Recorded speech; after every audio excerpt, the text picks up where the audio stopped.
आपको ना टीचर से एक कदम आगे चलना पड़ेगा। अब एक कदम आगे कैसे चलना है? जो भी आपको होमवर्क दिया जा रहा है, डीपीपीस दी जा रही, प्रैक्टिस शीट दी जा रही है, वो सॉल्व करके बैठना है आपको। कभी भी क्लास में आओ ना भाई, आपसे सवाल बन रहे हैं या नहीं बन रहे हैं, आपको एटलीस्ट अटेम्प्ट करना है। कोई क्वेश्चन अटेम्प्ट करते हो ना आप, अगर सोचो कि आपने प्रैक्टिस शीट देखी नहीं और हमारा डिस्कशन चल रहा है और आप क्लास में आ गए, तो आपको कैसा लगेगा? आप सोच ही नहीं पाओगे कि क्या हो रहा है आपके साथ। आप सोचोगे पता नहीं क्या हो रहा है, अब हमसे तैयारी नहीं हो पाएगी, अब मेरे लिए तो जेई बना ही नहीं है। ये सब थॉट आने लगेंगे, फिर बहुत नेगेटिव थॉट आने लगेंगे। वो आपको एटलीस्ट अटेम्प्ट करके आना है। मान लो 10 सवाल हमने दिए, आपसे 6 बने, कोई बात नहीं, 4 नहीं बने तो जो हम डिस्कस करा रहे हैं उससे सीख लेंगे हम। लेकिन आपको इस मामले में टीचर से एक कदम आगे रहना चाहिए कि नेक्स्ट डे टीचर डिस्कस करा रहा होगा तो उसके पहले दिन मैंने वो कंप्लीट कर लिया है। अब इसमें बहुत से बच्चे होंगे इस बात से रिलेट नहीं कर पा रहे होंगे कि सर ने 300 प्लस नंबर बोल दिए एडवांस के अंदर, 250 प्लस बोल दिए।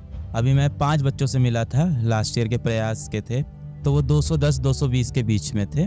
मैं बहुत खुश था उनके लिए कि 210 220 भी एक बहुत अच्छा स्कोर है। डिपेंड करता है आप अभी आज कहाँ पे हो, अभी आप कहाँ पे खड़े हो, कहाँ से आए हो, कहाँ पे खड़े हो। तो आप ये मत सोचना कि यार मंजिल बहुत दूर है, पहाड़ बहुत ऊंचा, इतना भी ऊंचा नहीं है। अगर मैं बात करूं 300 प्लस लाना है, हाँ वो वहाँ पे बहुत डिफिकल्टी है, मैं मान सकता हूँ। पर ये जो 200 210 220 का स्कोर है ना, इसके लिए सेट, अगर आप बोलोगे क्या कोई सेट फॉर्मूला है, बिल्कुल एग्जैक्ट सेट फॉर्मूला है, उसको फॉलो करना है। दिक्कत ये है ना कि समाज में सच से ज्यादा झूठ बिकता है। अब मान लो कि मैं एक यूट्यूब वीडियो बनाऊं, उसमें मैं बोलूं कि बेटा तुमको 3 लेक्चर देखने होंगे, तुमको अपनी डीपीपी सॉल्व करनी होगी, तुमको मॉड्यूल के चैलेंजर क्वेश्चन लगाने होंगे, कोई देखेगा वीडियो नहीं। मैं आप बोलोगे नोट्स बनाने की जरूरत नहीं है। मैं वीडियो में बोल दूं कि फाड़ के फेंक दो अपने सारे टेस्ट पेपर्स, हर कोई आ जाएगा देखने की अरे यार क्या बताया, ये नई चीज बताइए, टेंशन नहीं देना चाहिए है ना, तो जो रास्ता है सिंपल है, स्ट्रेट फॉरवर्ड है और घिसने वाला है।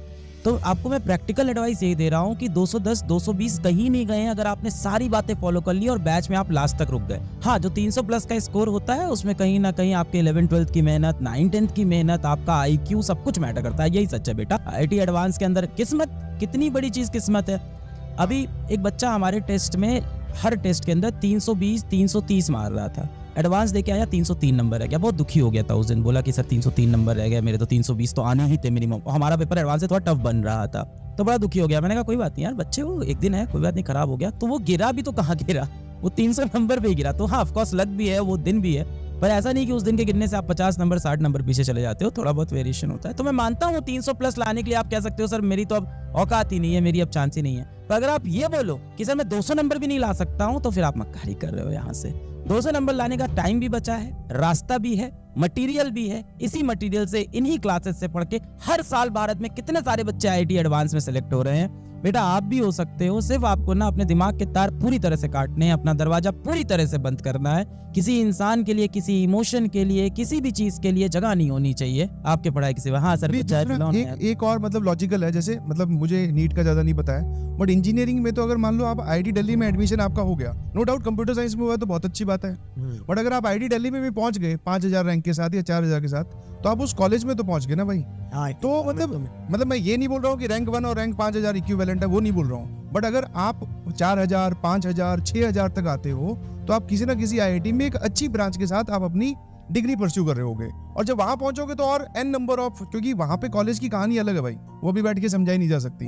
वो जब आप वहां जाकर फील करोगे तब समझ में आएगा। नो टाइम वेस्ट वाला टाइम टेबल फॉलो करना पड़ेगा। सिर्फ इससे कहानियां नहीं कि भाई दूसरे की देख लिया टाइम टेबल, उसमें उन्होंने अपने माइंडसेट के हिसाब से तैयार किया है जब वो तैयारी कर रहे थे, या उनका जो अनुभव रहा है इन दिनों में। ठीक है, ज्यादातर कुछ बच्चे उनको फॉलो करते हैं जो कॉलेजेस में बैठे हैं, लेकिन अगर